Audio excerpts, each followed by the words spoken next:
faire comme ça. Bonjour de l'enfant.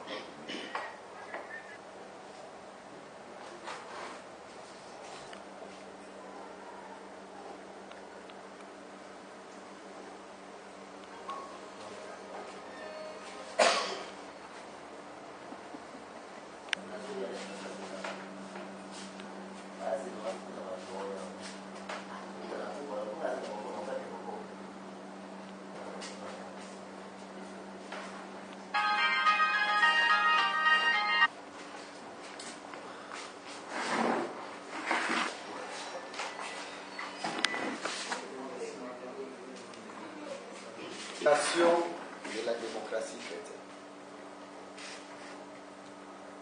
3 points.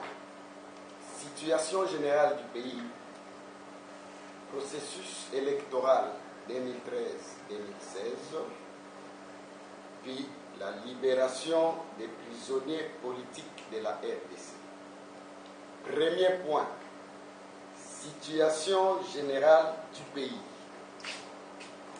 Depuis plusieurs mois, et plus particulièrement depuis la tenue du forum politique dénommé Concertation nationale. La RDC vit dans une situation de léthargie politique, caractérisée par l'inapplication des résolutions de ces forums nationaux qui, malgré son déficit de représentativité, avait tant bien que mal mis en exergue la nécessité de libérer les prisonniers politiques de la RDC avant autre démarche de décrispation de la politique nationale et de relance du processus de démocratisation, manifestement en panne au Congo-Kinshasa. Force est de constater que depuis octobre 2013, malgré l'engagement formel des plus hautes autorités du pays, seulement quelques timides applications de ces engagements ont été concrétisées. Cela est d'autant plus inquiétant vu la persistance de la répression politique et le non-respect des droits civils et politiques des Congolais. Rien n'est fait pour l'ouverture des espaces médiatiques. Espace médiatique, dirais-je, à l'opposition.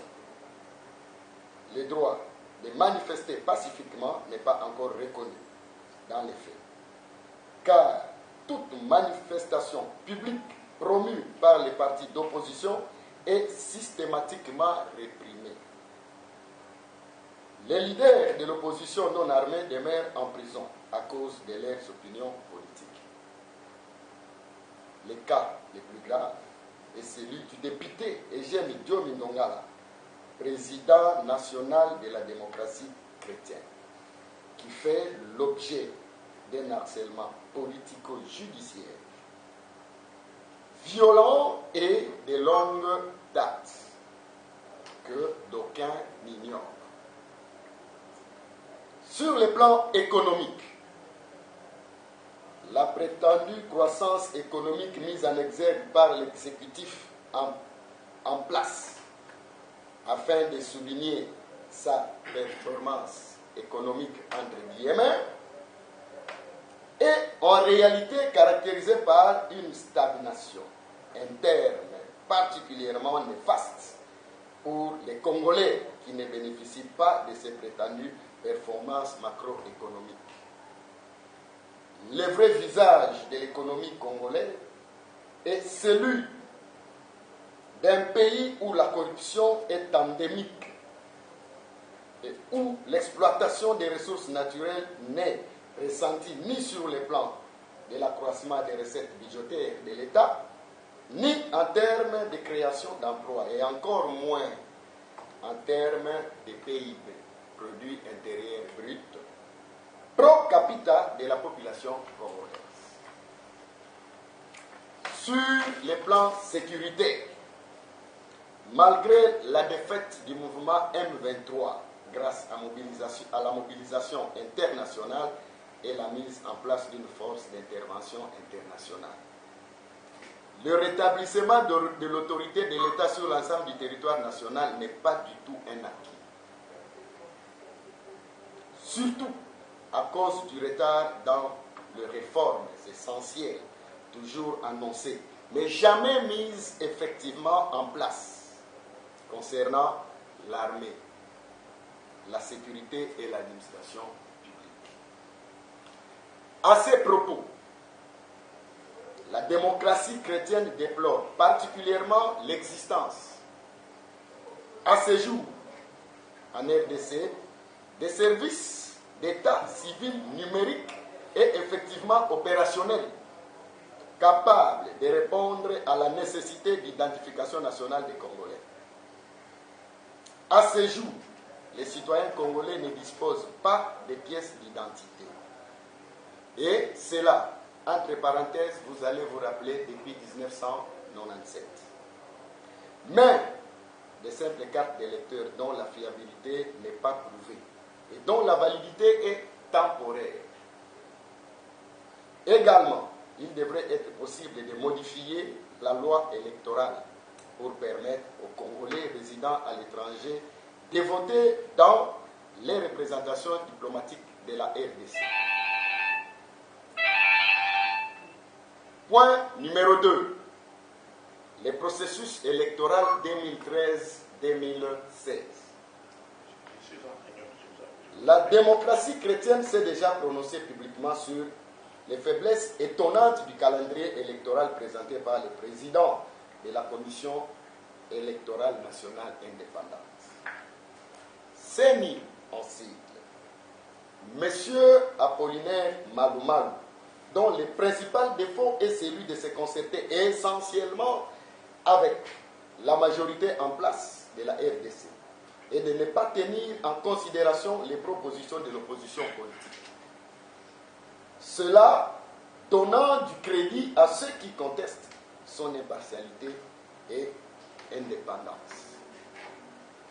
Voici en résumé la position et les observations de la démocratie chrétienne de ces encycles à ce sujet. Il semble impossible à ce stade d'organiser des élections locales régulières fin 2015 et même 2016 à cause de l'inexistence effective sur le plan légal de ces entités administratives qui, d'ailleurs, ne sont pas encore en place. La décentralisation administrative les concernant n'ayant pas été concrétisée comme prévu par la Constitution actuellement en vigueur.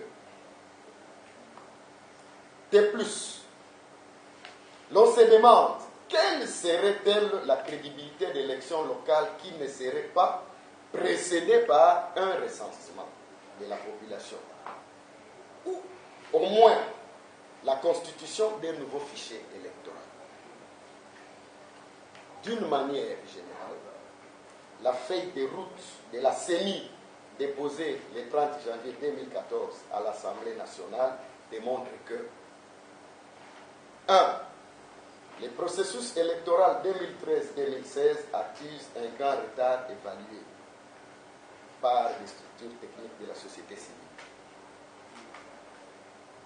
Cela aura des répercussions sur l'ensemble du calendrier électoral quant aux 6 mois d'évaluation, risquant même d'hypothéquer le respect du délai constitutionnel en ce qui concerne la finalisation du cycle électoral.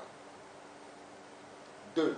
À notre avis, ce qu'il ressort des données techniques rendues publiques sur l'impossibilité d'organiser les élections nationales et provinciales dans les meilleures conditions avant 2016. 3. La feuille de route de la CENI propose une démarche qui risquerait de conduire le processus vers l'impasse. 4. Par rapport à l'hypothèse de la CENI de l'élection des députés provinciaux au suffrage indirect pose les problèmes suivants. 2 points. Les élus provinciaux seraient déconnectés de leur base électorale. Les élus ne seraient plus tenus à un devoir d'accountability envers les administrés. La majorité des partis politiques ne pourraient pas participer à la gouvernance des provinces, qui seraient les reflets de l'actuelle majorité. Violer les textes juridiques sur lesquels la CENI fonde cependant la légalité de sa feuille de route, à savoir la Constitution, quant à son article 197 et la loi électorale. 5. L'organisation des élections municipales, urbaines et locales en 2015 est techniquement impossible à cause du fait que les exigences de la CENI elle-même érigent en préalable de sa feuille de route, en réalité, sont loin d'être réalisées. Il s'agit notamment de la mise à disposition des moyens financiers suffisants, de la finalisation du processus de décentralisation, de l'élaboration d'un cadre légal révisé relatif aux élections provinciales. Certes, selon son projet de feuille de route A, qui implique une révision constitutionnelle rejetée par la majorité des forces politiques et sociales. Sénatoriale, du gouvernorat, législative et présidentielle, toutes ces élections constituent une catastrophe. Opérationnelle des villes, communes, quartiers, chefferies, secteurs et groupements clairs et précis des entités territoriales. 6. Du recensement administratif de la population qui logiquement devra participer, qui devra nécessairement anticiper le scrutin. 7. L'installation effective des tribunaux de paix sur l'ensemble du territoire national. Car ceux-ci sont chargés du contentieux électoral local. Et ils ne sont pas encore en place sur l'ensemble du territoire national. Et ceux qui sont théoriquement en place n'ont même pas de juge. Une autre raison qui justifie l'impossibilité d'organiser ces élections locales avant 2016 est les faits qu'elles nécessitent la mise en place de circonscriptions électorales locales au nombre de 7265. Voilà pourquoi l'organisation préalable des élections municipales, comme prévoit la CENI dans son dernier calendrier en 2015, risquerait d'amener la RDC vers un vide juridique et le chaos, handicapant le reste du processus électoral, dont l'élection présidentielle qui est très sensible. Cela étant, voici les propositions de la démocratie chrétienne. Au regard des incongruences qui caractérisent la feuille de route de la CENI, la DC propose l'organisation prioritaire des élections provinciales, législatives et présidentielles, couplées ou bien échelonnées en 2015 et 2016. Nous soutenons que les élections municipales, urbaines et locales doivent être renvoyées après 2016. De plus, la démocratie chrétienne défend le maintien du suffrage universel direct pour l'élection des députés provinciaux, conformément à l'esprit de l'article 197 de la Constitution actuelle, qui ne doit pas être modifié en tout état de cause. 3. De la libération des prisonniers politiques. processus de démocratisation de la vie politique en RDC ne pourrait évoluer sans la libération des prisonniers politiques. À cet effet, la démocratie chrétienne tient à souligner l'engagement pris par les plus hautes autorités de l'État face à la communauté tant nationale qu'internationale de rendre la liberté aux hautes personnalités politiques nommément identifiées. D'ailleurs, dans une résolution rendue publique des concertations nationales. Malgré cela, rien n'a été fait pour donner application à cet engagement formel du régime Kabila et soutenu par consensus de tous les participants.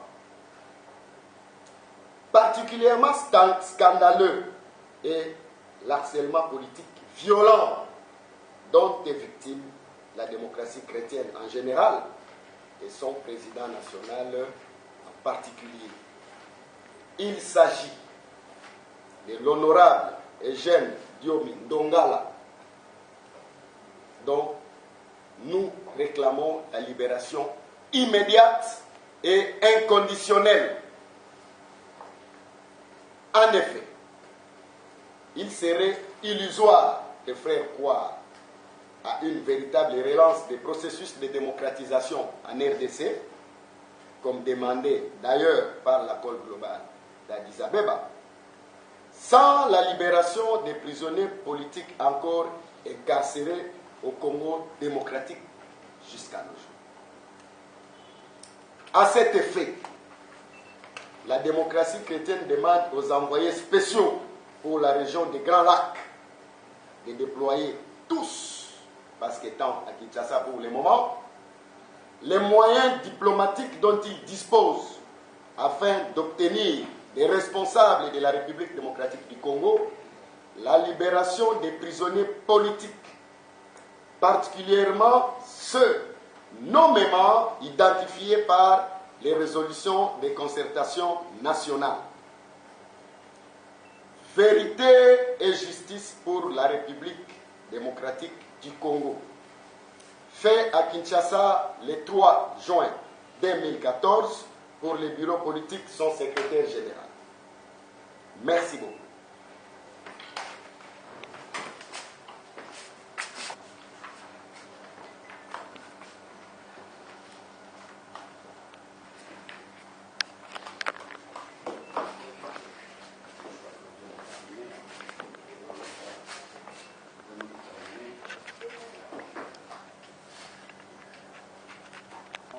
Il y a une crise. Donc, à l'issue de ça, on vous donne notre position vis-à-vis de trois cas de notre porte-parole, du maître Diego Mangoulou, bien ce que vous avez fait pour nous. Et je crois qu'il y aura une large diffusion de ce que vous avez pris comme élément. Merci beaucoup. Les personnes n'appellent pas des questions. Tout à fait. Merci. Merci.